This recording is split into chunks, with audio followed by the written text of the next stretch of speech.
Okay, so guess what? After I did the video and uploaded it, the package arrived with my new deck. Our Tarot. 78 cards and 83 history-changing women. Created by Sarah Shipman, and I've been waiting because I was in the second round of the printing. Oh my gosh, look!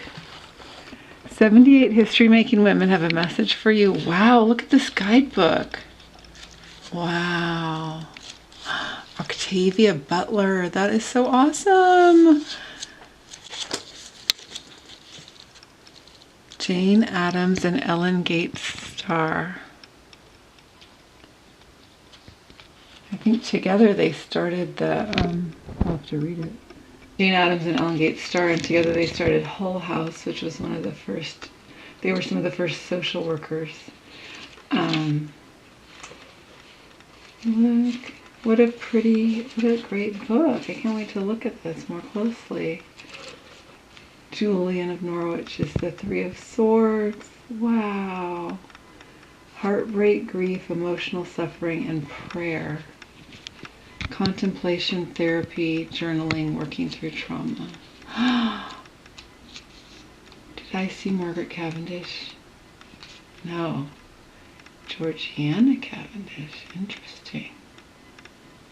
Because I know a lot about her. Perhaps her relative, Margaret Cavendish. Anyway, well, this is an exciting day. And it looks like the women's symbol. Some decks may be stacked against us, but this deck is ours. And I just got this after doing my Venus retrograde and some news I did not like from the Washington, D.C. that I got after I did my Venus retrograde video. Okay, now let me see if I can open this without messing it up. Let's take a pause. Okay. So I pointed out how this looked like the Venus, aka women's symbol, right? Traditional. Okay, my camera person helped me get that film started. Okay, oh wow, really nice. Joan of Arc is the Fool. Temple Grandin is the Magician. Hildegard of Bingen is the High Priestess. Nefertari is the Empress. Victoria, Queen Victoria is the Emperor. Catherine of Aragon is the Hierophant. We already talked about Jane Addams and Ellen Gates Starr as the Lovers. Harriet Tubman is the Chariot. How beautiful. Katie Sanduina is Strength. I don't know about her, so I'll find out. Emily Dickinson is the Hermit. Elizabeth I is the Wheel of Fortune.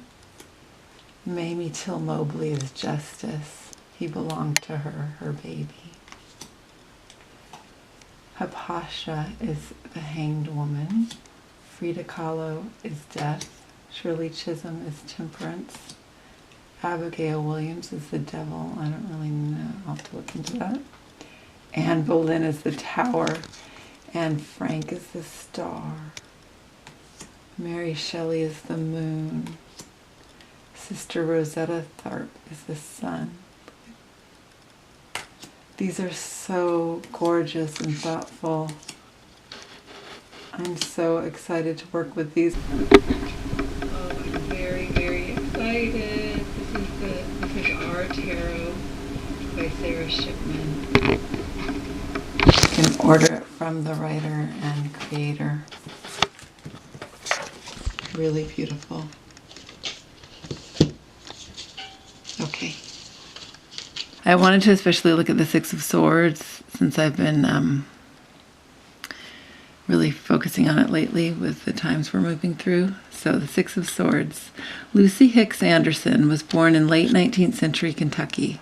Assigned male at birth, she began living as a girl in early childhood when she wore feminine dresses and decided her name was Lucy. Her mother took her to a physician who advised that Lucy indeed be raised as a girl. As a teenager, Lucy left school to work as a maid, eventually moving to Texas. In her early 30s, she married Clarence Hicks in Silver City, New Mexico, then moved west with him to Oxnard, California. The couple divorced in 1929.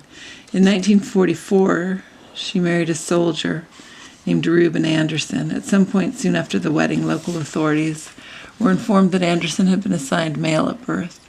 As a result, the Ventura County District Attorney in California charged her with perjury for representing herself as a woman when she applied for a marriage license.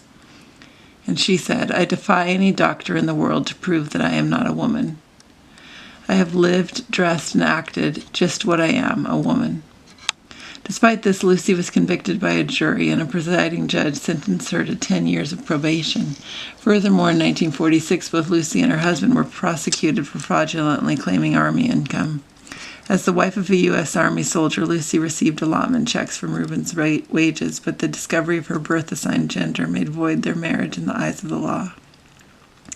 Tragically, both were found guilty of fraud and sent to prison. Following her release, Lucy tried to move back to her old home in Oxnard, but local police were unwelcoming. She instead lived the rest of her days in Los Angeles. In a time before transgender terminology existed, Lucy advocated for the right to express one's truest identity, and she paid a high price. So the Six of Swords is us all moving toward our truest identity. Lucy Hicks Anderson as the Six of Swords does not simply indicate the adversities that she and many other transgender women have had to endure. The Six of Swords is a card of necessary change and movement. Lucy went where she had to go in order to live her life openly. Her card shows us an escape from turbulent waves, both literally and figuratively. Lucy as the Six of Swords serves as a reminder for you to put boundaries and distance between yourself and that which troubles you. Look around. Which direction do you want to go? Get moving.